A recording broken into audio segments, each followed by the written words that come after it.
जय श्री राम कोरियन जगह viewers, this is mega Bansal और आज हम बात करने वाले हैं इटर्नल लव के एपिसोड 50 की। So let's get started. यहाँ 9 हेवंस में फेंगजू तीजुन के गले लगते हुए रोकर कहती है, मैं आपके डिजास्टर में आपको छोड़कर नहीं जाऊंगी। तीजुन पूछता है, किसने बताया कि मैं डिजास्टर से गुजर रहा हूँ? फेंगजू पूछती है, क्यों नहीं? तीजुन कहता है, देखो मुझे तुम्हें लगता है कि मैं जल्दी मरने वाला हूँ। फेंगजू कहती है, तो मुझे कोई फर्क नहीं पड़ता, मुझे किसी ने बताया, बट आप जल्दी ही डिजास्टर से गुजरेंगे। उससे पहले चाहे कुछ भी हो, मैं आपको छोड़कर बिल्कुल भी नहीं जाऊंगी। मैं आपके साथ हर रोज रहूंगी, एक मिनट भी किसी के साथ नहीं बिताऊंगी। जो भी आप खाना चाहोगे मैं वो बनाऊंगी, जहाँ भी आप जाओगे मैं भी साथ चलूंगी। वो रो जाती है। तभी तीजुन कहते हैं, तुम्हारे फादर है यहाँ। फेंगजू कहते हैं, कुछ भी चेंज नहीं होगा, भले ही मेरे फादर यहाँ आ जाएं, मैं किसी की भी नहीं सुनूंगी। तभी फेंगजू के फादर तीजुन को ग्रीट करते हैं। फेंगजू साइड होती है। तीजुन कहता है, हाय गॉड बाई, यहाँ सडनली क्यों आए हैं? बाई कहता है, मैं यहाँ अपनी सिस्टर की वेडिंग को डिस्कस करने आया हूँ। तीजुन कहता है, सेलेस्टियल ट्राइब और 9 टेल फॉक्स ट्राइब के बीच की ये शादी एक इम्पोर्टेंट मैटर है, मैं आपको कुछ नहीं कहूँगा।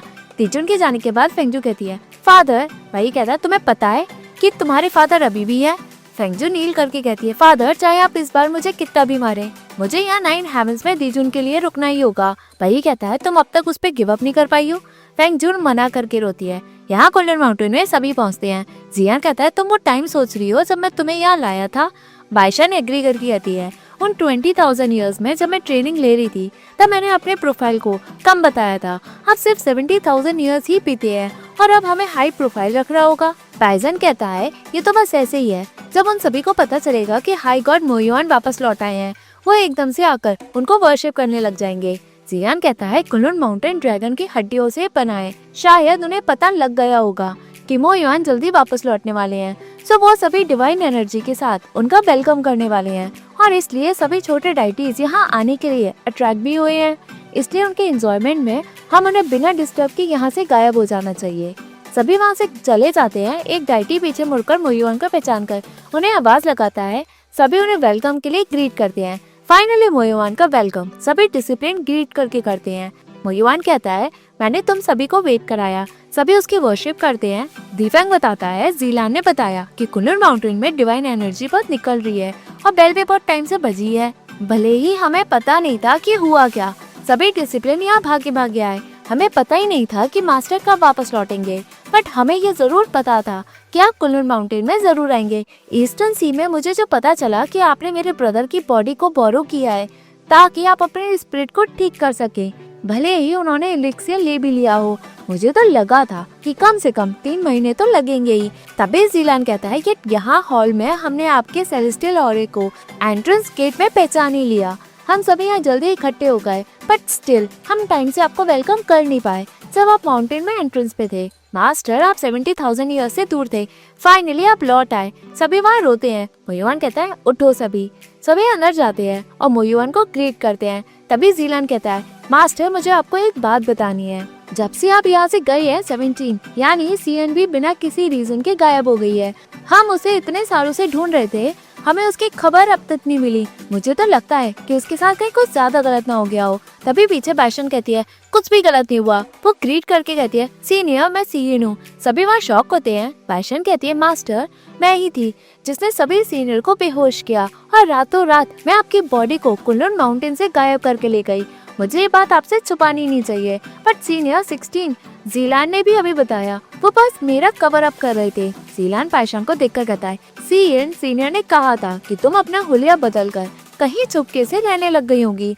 हमने 4 सीज और 8 फार लैंड्स में तुम्हें ढूंढा, बट सब बेकार रहा। हमें पता था कि तुम हमसे छुपोगी, बट हमने एक्सपेक्ट नहीं किया था कि तुम एक फीमेल डाइटी बनकर छुपी होंगी। पैशन कहती है, आपको लगता है कि मेरा चेहरा लड़कों जैसा है? तभी एक डिसिप्लिन कहता है, तभी तुम हमारे साथ नहाया नहीं करती थी क्योंकि तुम एक लड़की थी। बाइजन कहता है, एग्जैक्टली ये लड़की ही है। दीफेंग हंसकर कहता है, मुझे तो चिंता थी कि तुम कन्फेस नहीं करोगी जब तुम लड़की के वेश में यहाँ आई हो, बट मैं तुम्हारे प्लान को जानता था, मैं बस कह नहीं पाया। जीलान शॉक में कहता है, आपको पता था तब भी आप मजे ले रहे थे? दीफेंग कहता है, मैं मजे लेने की हिम्मत नहीं कर सकता। हमारी 17 चिंगचू की हाई गॉडेस पाइशान है। सभी रिम के डाइटीज उसे आंट कहकर पुकारते हैं। हमें हमारी रैंक के हिसाब से उसे ग्रीट करना होगा। सो जीलान, मैं सीन के बारे में बोलने की हिम्मत कर कैसे सकता था? उसके कहने से पहले मैं कह कैसे सकता था? पाइशान ग्रीट करते हुए कहती है, जब तक मास्टर यहाँ आए मैं हमेशा कुल्लू माउंटेन की सीन बनकर रहूंगी और सभी की जूनियर 17 भी बनकर रहूंगी। सभी कहते हैं हमने तो सोचा ही नहीं था कि तुम एक लड़की हो। सभी वहाँ खुश होते हैं। यहाँ बाईशान कहती है मुझे लगा मास्टर उठने में 3 मंथ्स लगाएंगे, किसे पता था कि वो इतनी जल्दी उठ जाएंगे, ये तो बहुत इनक्रेडिबल है। जियान कहता है ये हुआ ने अपनी पूरी पार लगा दी ताकि मोयुआन जल्दी उठे। बाईजान कहता है ये हुआ रोमांस के मामले में बिल्कुल होपलेस है, तुम भी अनलकी हो, तुमने मोयुआन का कर्ज तो चुका दिया बट ये हुआ का कर्ज तुम पर चढ़ गया। तुमने कर्ज उतारने के लिए 70,000 ईयर्स तक मोयुआन को अपने दिल का ब्लड पिलाया, ये हुआ कि 40,000 ईयर्स की पार के लिए तुम कर्ज कैसे चुकाओगी। बाईशान कहती है वैसे भी हम शादी करने जा रहे हैं, सो कपल को एक दूसरे से प्यार और अंडरस्टैंड करना चाहिए, इससे कोई फर्क नहीं पड़ता कि किसका कर्ज किस पे चढ़े। आपको क्या लगता है। वो ये कहकर अपने रूम में जाती है। यहाँ मोयुआन और बाईशान दोनों अपने अपने रूम में बैठे होते हैं। जियान आकर मोयुआन से कहता है मैं पीच ब्लॉसम की वाइन लाया हूँ, पीना चाहोगे। मोयुआन एग्री करता है। जियान कहते इतनी जल्दी जवाब, पहले तो तुम इतनी जल्दी पिया नहीं करते थे। मोयुआन कहता है मुझे तुमसे बहुत कुछ पूछना है, बिना वाइन के सोना नहीं लगेगा क्या। मेरी बॉडी सीएन चिंचू में लेकर क्यों गई। जियान कहता है जानता था कि तुम यही पूछोगे, सोचा कि तुम सच में जानना चाहते हो। मैंने देखा कि जब से तुम उठे हो तब से तुम बहुत डिस्ट्रैक्टेड हो। जब तक मैं तुम्हारे सवालों के जवाब दूंगा मुझे तो डर है कि तुम बाईशान को एक डिसिप्लिन की तरह देखते हो या फिर उससे बढ़कर वुमेन की तरह। मोयुआन कहता है बताओ, मैं जानना चाहता हूँ। जियान बताता है जब तुम्हारी सोल और स्पिरिट चली गई, बाईशान रोशी रिवर के पास तुम्हारी बॉडी को कसकर पकड़ते हुए खूब रोई, वो तो किसी को भी अपने पास आने भी नहीं दे रही थी। ऐसा लग रहा था जैसे कि वो पागल हो गई हो, वो तो कोस्ट ट्राइब को ही खत्म करना चाहती थी। यहाँ जिलान बाहर से पूछता है तुम सो गई क्या। बाईशान एग्री करती है। जिलान कहता है सोते हुए तुम बात कर रही हो, मैं अंदर आ रहा हूँ। वो कहता है कुल्लू माउंटेन में बहुत टाइम से भीड़ नहीं थी और अब सभी गेस्ट रूम भी गिर गए हैं, मेरा रूम भी सीनियर्स ने ले लिया है, तो मैं रात यहीं रुकूंगा, मैं कल दूसरा गेस्ट रूम साफ कर दूंगा। वो पूछता है 70,000 ईयर्स तक मास्टर का अकेले ख्याल रखना तुम्हारे लिए बहुत टफ हुआ होगा। बाईशान कहती है पहले तो मैं जो भी कहती थी आप एक एक बात पकड़ते थे, जो मैं कहती थी उसका उल्टा ही कहते थे, अगर मैं हाँ करती थी तो आप मना करते थे, येट अब आप बहुत अच्छे बन रहे हो, क्या आप मेरे सीनियर जिलानी हो ना। जिलान कहता है 1000 ऑफ ईयर्स तक तुम्हारा कुंवारा रहना सही था। बाईशान कहती है तुम वाकई में जिलान हो, क्या तुम भी इतने सालों तक बैचलर ही रही हो। बट आपको पता है अभी मैंने क्या सोचा। जिलान पूछता बताओ। बाईशान कहती है मैंने सोचा कि मैं कितनी ओल्ड हूँ और मैंने मिस्टेक भी बहुत की, बट अभी सडनली मुझे फील हुआ कि किसी भी चीज का रिग्रेट नहीं है मुझे, जब मैं इस कुल्लू माउंटेन के बेड पे हूँ। जिलान एग्री करके कहता है इतने सालों बाद कुछ बातों को जानने देना ही चाहिए, तुम्हें यांजी याद है। बाईशान पूछती है गोस्ट ट्राइब की छोटी प्रिंसेस। जिलान एग्री करता है। बाईशान बताते हैं रोशी रिवर की लड़ाई के बाद मैंने फिर उसे कभी नहीं देखा, मुझे तो बस इतना याद है कि वो सही और अच्छी थी। जिलान एग्री करता है। बाईशान पूछते हैं आप मिले। जिलान बताता है इतने सालों में मैं उससे कई बार मिला, जब मैं माउंटेन छोड़कर तुम्हें ढूंढने निकला। बाईशान हंस के कहती है तुम्हारे टोन से लगता है कि तुम्हें वो पसंद आ गई थी, बताओ। जिलान सोने का बहाना मारता है। बाईशान पूछती है इतने सीरियस टॉपिक में तुम सोने चले गए, बात नहीं करोगे। वो लौट के सोचती है काश मैं भी ऐसी बातें ये हुआ से कर पाती, उसे समझ नहीं आएगा कि मुझसे कहना क्या चाहती हूँ। इस वक्त मोटररिम में वो 1 साल का हो गया होगा। 1 साल का वो दिखता कैसा होगा, क्या वो राइस बॉल की तरह दिखता होगा।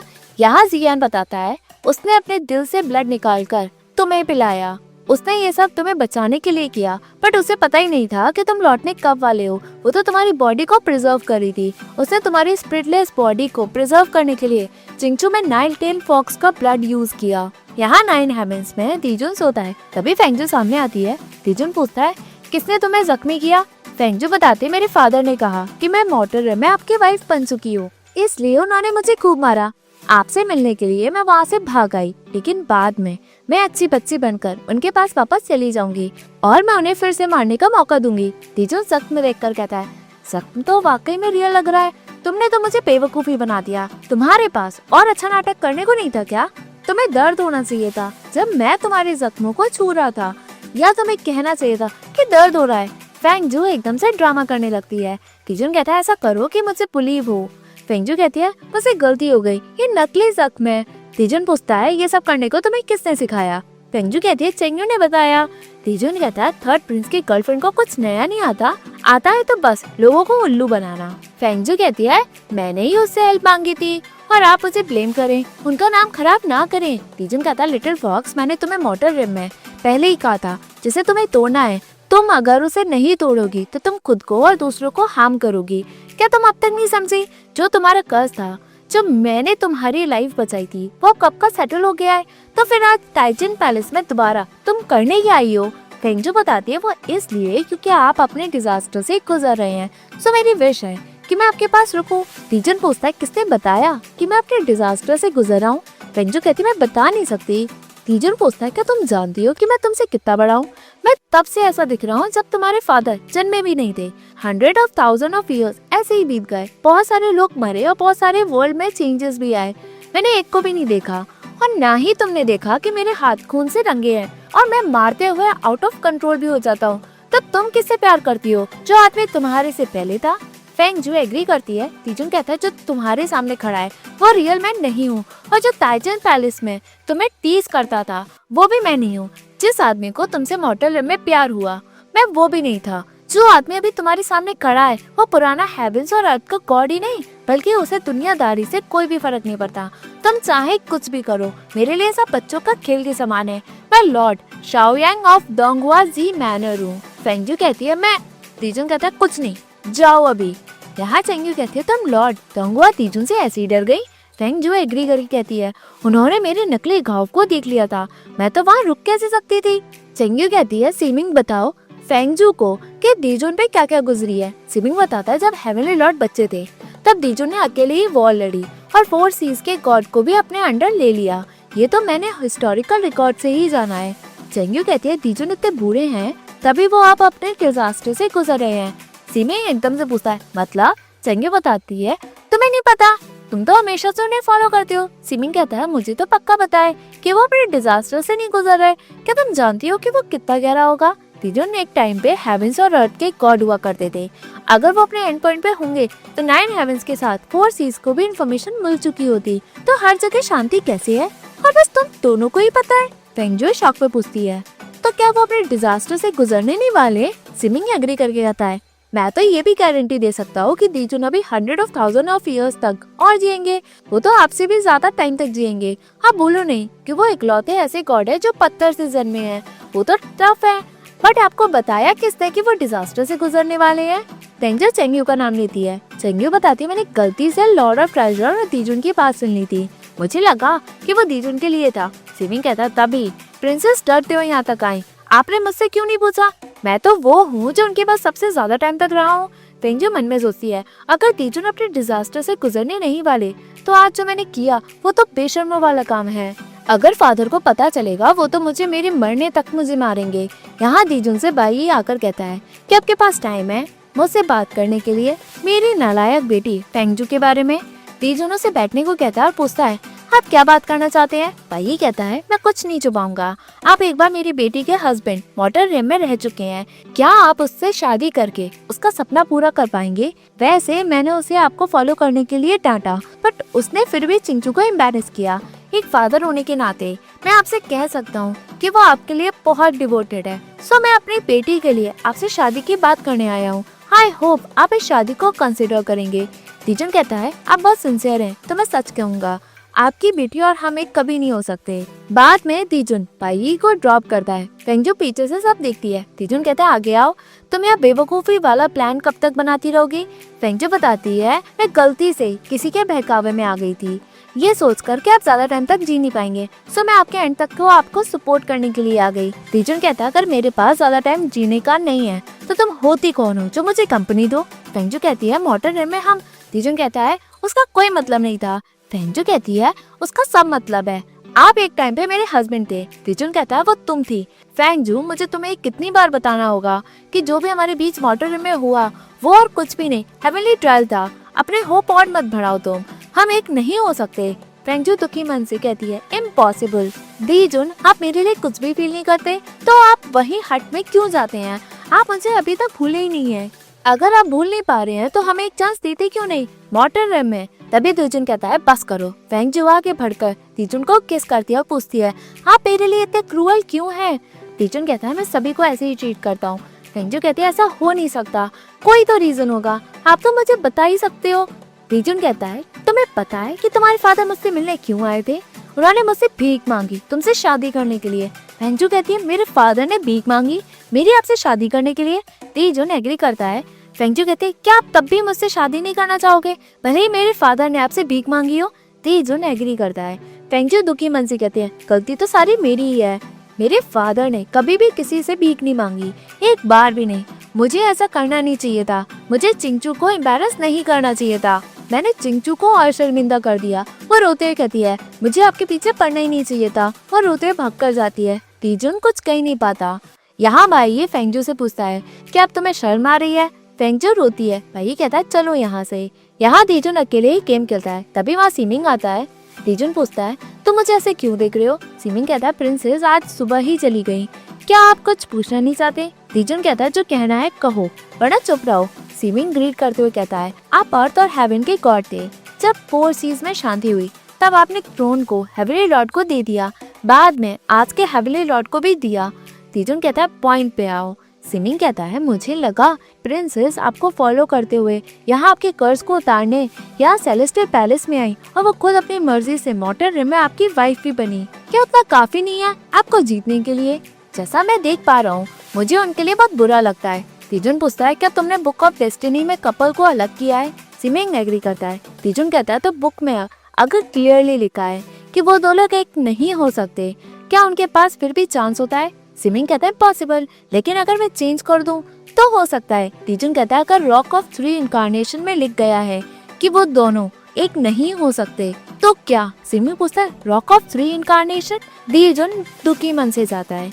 यहाँ यांजी बेबी को खिलाती है। पीछे से एक सोल्जर लीजिंग को बताता है कि कुछ दिनों से रूमर्स उड़ रहे हैं कि ओल्ड गोस्ट लॉर्ड वापस लौट रहे हैं। ये सभी छोटे क्लैन में न्यूज पहुंच चुकी है। ये भी कहा है कि वो लौटकर आपको पनिश करेंगे एज अ रिबेलियस सन। जिन क्लैन ने आपको सपोर्ट किया वो बहुत परेशानी फेस कर रहे हैं। आफ्टर ऑल गोस्ट ट्राइब अब पहले जैसा पावरफुल नहीं रहा, लेकिन सब चाहते हैं कि वो पुराने ग्लोरी की तरह निखर जाए।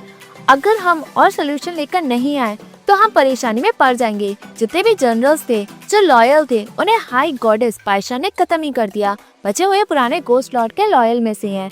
वो सभी रूमर्स को सुनकर एक्शन लेने की सोच रहे हैं और कुछ लोग सिचुएशन को ऑब्जर्व करके डिसीजन लेने का सोच रहे हैं।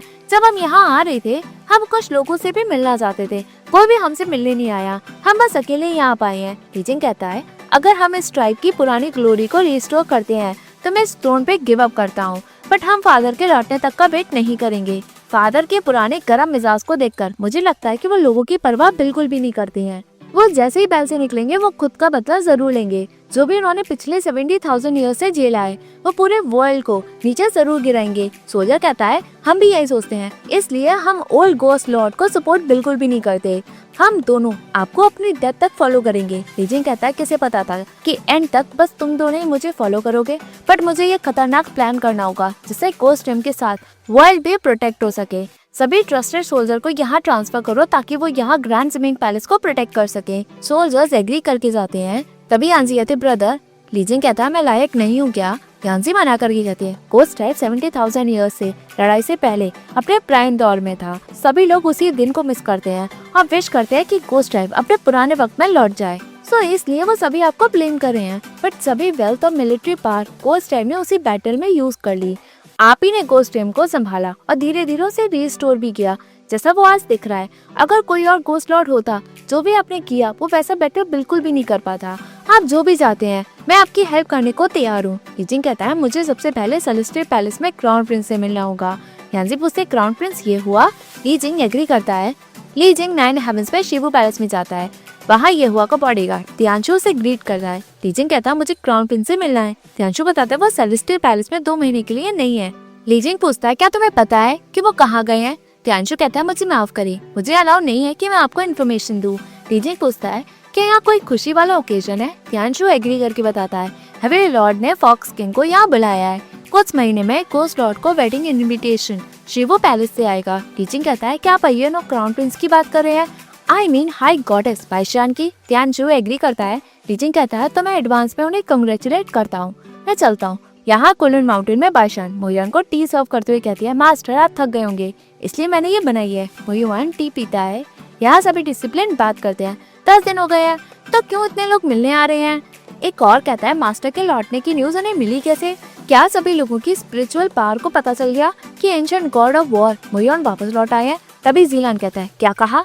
ऐसा कहते हैं कि मास्टर 16 अगस्त को अपने हाथ में येलो एम्परर की तलवार के साथ एक ब्यूटीफुल लेडी के साथ रोज गोल्ड क्राउन और एवरग्रीन कवच को भी सीक्रेट वुड के साथ एंकल बूट्स के जूते पहनकर वो कुल्लू माउंटेन दोपहर में 2 बजे के आसपास पहुंचे। जब मास्टर यहाँ पहुंचे तब कुल्लू माउंटेन को झटके 3 बार भी लगे। सभी बर्ड्स और बीस्ट आवाज और चिल्लाते हुए आसमान में उड़ रहे थे। इवन धरती के नीचे पानी भी बहुत सरप्राइज को देखने मिला। एक डिसिप्लिन पूछता है क्या ये कहानी है? भाईजान कहता है सब गलत नहीं है। रोज गोल्ड क्राउन और सेक्रेट वुड का कवच, एंकल बूट्स और येलो एम्परर की तलवार, ये तो मुयुआन की लड़ाई वाली ड्रेस है। पिछले 70,000 ईयर से वो कुल्लू माउंटेन के मेन हॉल में रखी है और सभी डिसिप्लिन उसी की पूजा करते हैं। और रही बात लड़की की तो वो तुम्हारी बात कर रहे होंगे। पैशन कहती है एक छोटी लड़की जो दूर की सोचती है बट होती तो वो स्वीट ही है ना, ये तो बिल्कुल भी गलत है। जिलान हंस के कहता है तुम्हारी एज में तो तुम्हारी शादी अब तक हो जानी चाहिए और कुछ बच्चे भी हो जाने चाहिए। हम कब तुम्हारे हस्बैंड से मिलेंगे? तुम्हारे लुक और नेचर को देखकर किसे पता कि तुम किससे शादी करो? पैशन कहती है इसमें कोई प्रॉब्लम नहीं है, 2 महीने के बाद मैं आप सभी को अपनी शादी में इन्वाइट जरूर करूंगी। तभी और डिसिप्लिन आकर मुयुआन को बताते हैं आपसे और लोग मिलने आ रहे हैं। सभी डिसिप्लिन और मुयुआन भी वहाँ से चले जाते हैं। बायशान मुयुआन के पीछे जाती है। तभी जियान कहता है उसके पास बहुत लोग आ चुके हैं, उसे अब रेस्ट करने दो। पैशन कहती है मास्टर ऐसे ही चले गए, अगर और लोग मास्टर से मिलने आएंगे तो हम क्या करेंगे? जियान कहता है उन सभी को मेन हॉल में तुम चाय पिला देना, जब वो पी ले उन्हें वापस भेज देना। कि तुम्हारे पास इतनी चाय है? बायशान एग्री करके पूछती है मास्टर बहुत अजीब बिहेव कर रहे हैं। जियान कहता है जब मैं और बाइजन तुम्हारी शादी की बात कर रहे थे तो हमें लगा कि तुम दिल के मामलों में बहुत स्लो हो, पर तुम डाइटी में इतनी भी बुरी नहीं हो। रोमांस के मामले में तुम्हें कुछ नहीं पता। पैशन कहती है ब्रदर ने भी मुझे यही कहा, यही एग्जैक्ट वर्ड। जियान कहता है तुम वाकई में बहुत स्लो हो। बाइजन पीछे स्माइल करता है। यहाँ बायशान एलेक्सिया मशीन के पास जाकर कहती है यहाँ तो सब साफ है। तभी एक डिसिप्लिन आकर बताता है हाँ कुल्लू माउंटेन को किसी ने भी 1000 ऑफ ईयर्स तक ऑक्यूपाई नहीं किया, येट इस एलेक्सिया मशीन ने काम करना भी बिल्कुल बंद नहीं किया। पैशन पूछती है वो कैसे? डिसिप्लिन बताता तुम्हारी फियांसे ने तुम्हें बताया नहीं क्या? पैशन पूछते ये हुआ, उसने कभी जिक्र ही नहीं किया। डिसिप्लिन बताता उस रात क्राउन प्रिंस खून से लथपथ थे और एक हाथ नहीं था। उन्होंने तो मुझे डरा ही दिया, मुझे तो लगा कि वो हर्ट है और कुल्लू माउंटेन में हेल्प मांगने आए हैं। किसे पता था कि वो एलेक्सिया बनाने आए थे? तुम्हें क्या लगता है उन्होंने ये सब किसके लिए किया और भैया कुल्लू माउंटेन क्यों आए थे? उन्होंने 9 हेवंस के एलेक्सिया मशीन को यूज क्यों नहीं किया? पैशन कहते हैं वो तो 9 हेवंस से गए क्योंकि वो किसी को बताना नहीं चाहते थे कि वो एलेक्सिया बना रहे थे। उन्होंने एलेक्सिया मेरे लिए बनाया। डिसिप्लिन कहता है तो वो तुम्हारे लिए था। क्राउन प्रिंस तुम्हारे लिए बहुत डिवोटेड है। मैं चलता हूँ, तुम काम करो, मैं सबके लिए खाना बनाने जा रहा हूँ। पैशन मन में कहती है उसने मेरे लिए बहुत सफर किया, चाहे डिवाइन फंगल ग्रास हो या फिर उसकी एरिड पार। वो है जो मुझे मुयुआन का चुकाना था, जो उन्होंने मुझे इतने साल मेंटोर किया, बट उसने वो सोच में पड़ती है। तभी एपिसोड एंड होता है। Hey viewers, if you like this video please like, share and subscribe this Korean जगह YouTube channel and don't forget to follow me on Facebook page Korean Jagya as well as Instagram account Korean.Jagya. Thank you.